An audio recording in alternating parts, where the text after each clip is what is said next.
ဓိကဘာမှမဟုတ်ဒီတိုင်းပဲတက်လာပြီးတော့ဘာလဲဆိုတော့ဟိုနေ့တုန်းက live လိုက်သေးတယ် Facebook မှာ live ပြီးတော့ပြဿနာဘာဖြစ်လဲဆိုတော့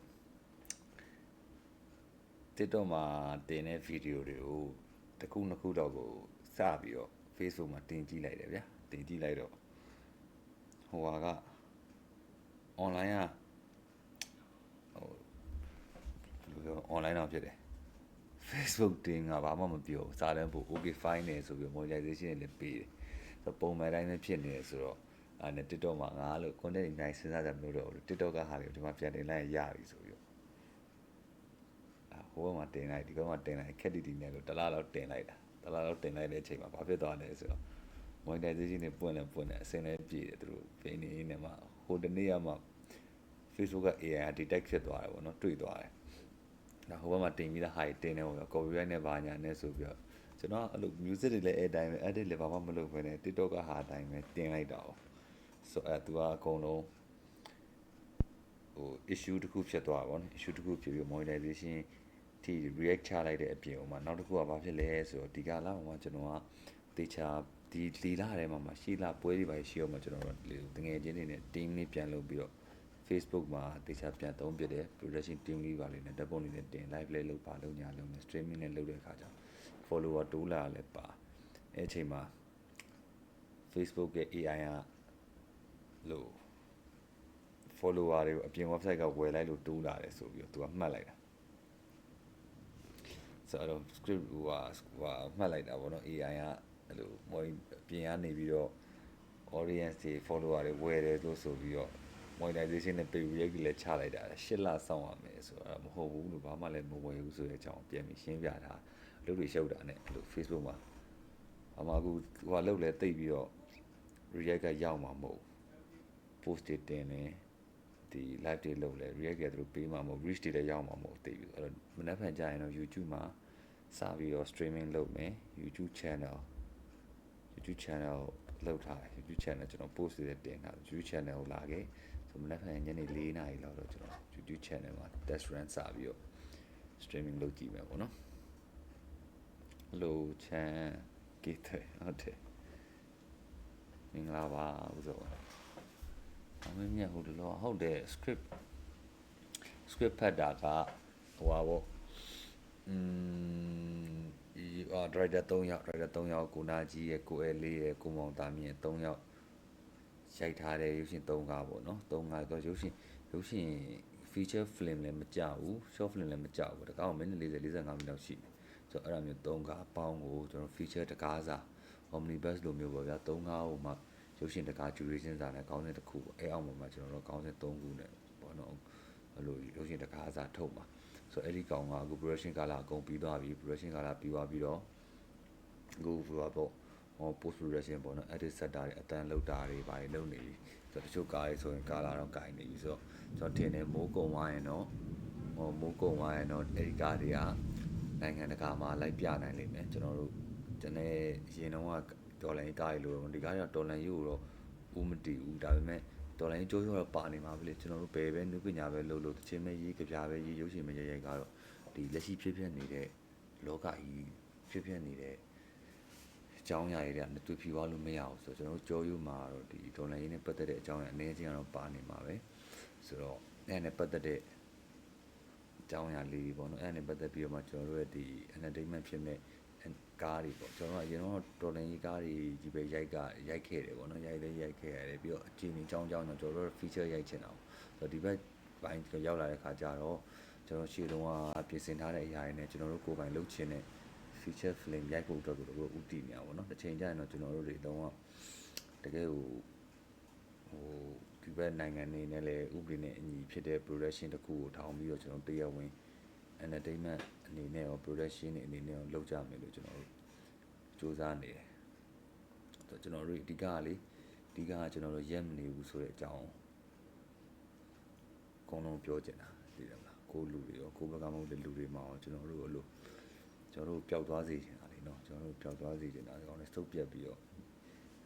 ခွေခောက်နေမှာပဲဆိုတော့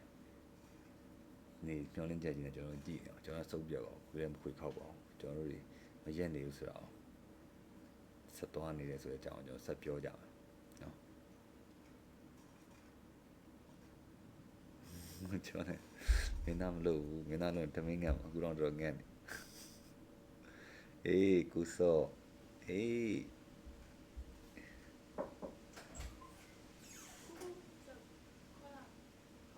ဆင်းလာလိမ့်မယ်ကျွန်တော်တို့အကုန်လုံးမရှိတော့လာပြီမလားထားလိုက်ဟိုကောင်းနေတာစကားပိတ်ထားလိုက်ထဲမှာခုပြန်လာပြီမိုးရွာနေလေအပြည့်ချင်းဆိုရင်ဂိမ်းနဲ့ဆုံးတယ်ချင်းဆိုရှောက်တီးဒီကအဲ့ဒါမနေ့ဖန်ကိုမနေ့ဖန်ညနေ4 နာရီကို YouTube ကနေကျွန်တော် test run လုပ်မယ်ခုလေလုံးပြန်လာပြီမိုးရွာတော့မှနေရာလုတ်ပေးထားတယ်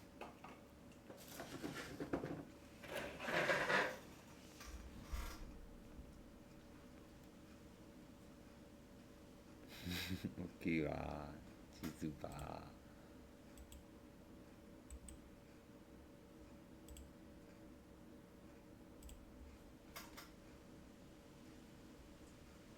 ဟုတ်တယ်ကျွန်တော်တို့လည်းရိုက်ထားရတော့ပြန်မကြည့်ရသေးဘူးဆိုရိုက်ထားတော့လည်းရှိရတယ်သုံးကားပေါ့နော်ကိုမောင်တာမြင့်ကထိတ်ဆုံးကရိုက်တယ်ကိုမောင်တာမြင့်ကားမှာလို့ကိုမောင်တာမြင့်ကားမှာဟိုနိုဗန်ပါတယ်ဦးထေးပါတယ်ဦးစင်ဝိုင်းပါတယ်ပြီးတော့မီကိုကလည်း guest အနေနဲ့သူပါထားသေးတယ်ဆိုအဲ့မှာလည်းဟိုအဲ့ကားတော့ easy လေးပြီးသွားတယ်ပြီးတော့ပြီးဒုတိယကားတူတို့ကားလည်းအေးစီစီပဲကျွန်တော်ရိုက်တဲ့နောက်ဆုံးကားချမှာထိုင်းနေပတ်တာတောက်လျှောက်အဲ့လိုဇလန်တဲ့ဇလန်ဆန်နဲ့အကြောင်းသိရ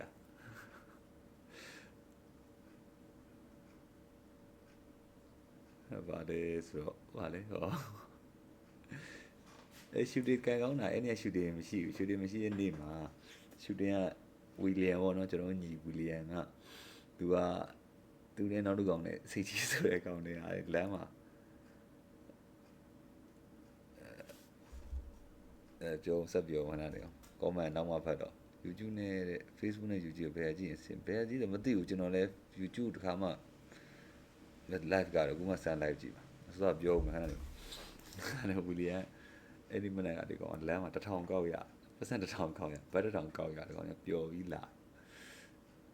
ပြီးတော့အိမ်ထဲရောက်တော့တနားရီလောက်နေတော့အဲ့လို grab တွေရောပါရော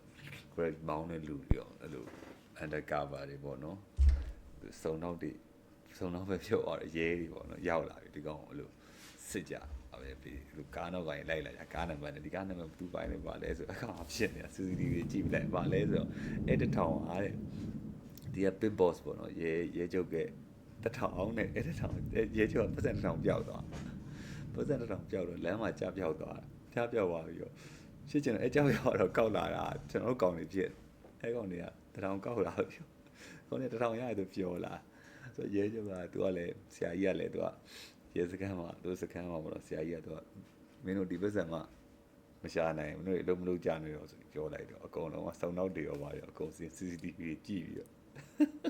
CCTV ကြည့်ပြီးတော့ live ဖမ်းတော့အဲ့ကောင်ကျွန်တော်တို့ကောင်ဖြစ်နေတော့အဲ့နဲ့ကားရဲ့သူကားနာမည်ပေါက်သူဝယ်ထားတဲ့ကားပေါ့နော်ဒါပေမဲ့သူဝယ်တဲ့ကားနာမည်မပြောအောင်ပြောနာမည်ပေါက်မဖြစ်သေးတော့မင်းကားခိုးလာမလားပါလာနဲ့အရင်မိုင်းရှင်နဲ့တို့ချိတ်ဆက်ပြန်ပြောလူတွေရှုပ်ကုန်တော့ဗျာဒါပေမဲ့နောက်ဆုံးတော့1000ပြန်ပြီးတော့ပေးလိုက်ရဲစခန်းမှာသူကောက်ရဲ့1000ပြန်အပ်လိုက်တယ်ပြန်အပ်လိုက်တယ်ဆိုအားလုံးအဆင်ပြေပါဘာမှတော့မဖြစ်ဘူးဒါပေမဲ့အဲ့သက်လန်ရဆောင်ရေးနေစားရတယ်ဗျာကျွန်တော်တို့ကဘာများဖြစ်တာလဲပေါ့နော်ရဲတွေဝင်ဖမ်းနေဆိုဟာတုံးမောင်းတွေဝင်လာတာဘယ်လိုဖြစ်လဲကျွန်တော်တို့မရှိဘူးအဲ့ဒီမှာချားနေရမှာပဲတရင်ကကြားတာဘာဖြစ်တာလဲရဲကပလိန်းဝင်ဖမ်းလာလားနောက်မှမဟုတ်ဘူးဆရာသမား1000မလား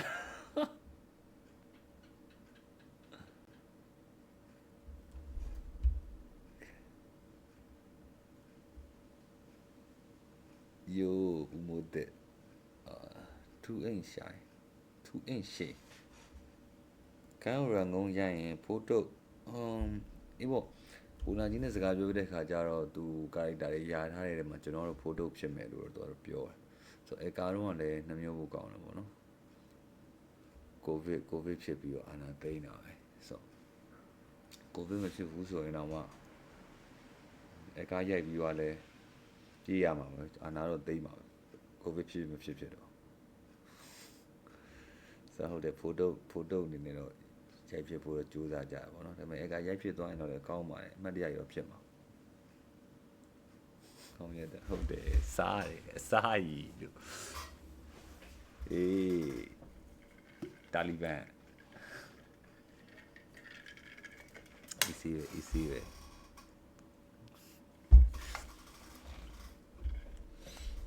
ကဲဒီနေ့ဂိမ်းဆော့မယ်ဗာဂိမ်းဆော့ရမယ်ဒူတာခေါ်ရဂိမ်းတစ်ကိုမနေ့ဖန်ကြမှာမနေ့ဖန် YouTube မှာ stream လို့ရှိရင်ကျွန်တော်ဂိမ်းတစ်တွေတောင်းတာဂိမ်းတစ်ဆော့နော်မိုင်းနဲ့ကပ်ပြောရမှာမိုက်ကလည်းနည်းကပ်လိုက်နောက်ဆိုရပါရနောက်ဆိုကျေသွားရင်တော့တန်တယ်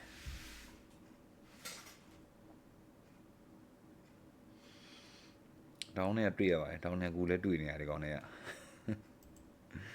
ကားရိုက်နေနေရိုက်ရှင်းမှာကျွန်တော်တို့တွေအကု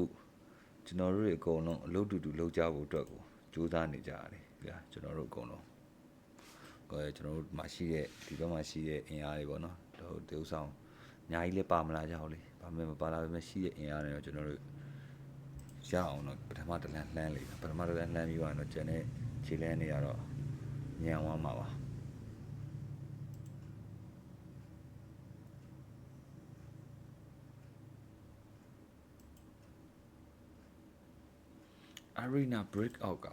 Arena Breakout က shooting game လား Arena Breakout ခါမှမစော့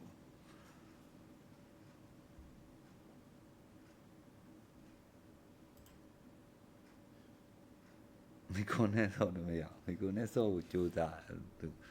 ကိုနဲ့လည်းစော့မယ်လေနော်နောက်ပိုင်းအဲ့လိုကျွန်တော် game တွေတွဲစော့ပြီးတော့စကားတွေပြောမယ် podcast တွေလုပ်မလားလို့စဉ်းစားထားတယ်စကားတွေပြောမယ် game စော့မယ်ဒါကြီးရတယ်ကွာဆောင်းမြင့်နည်းနည်းအောက်ချလိုက်မိုက်ကြီးကကိုယ်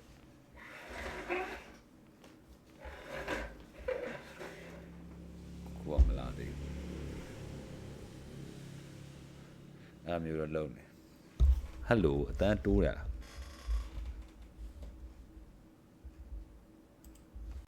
တန်တိုးရင်ဒီမှာဟယ်လိုโอเค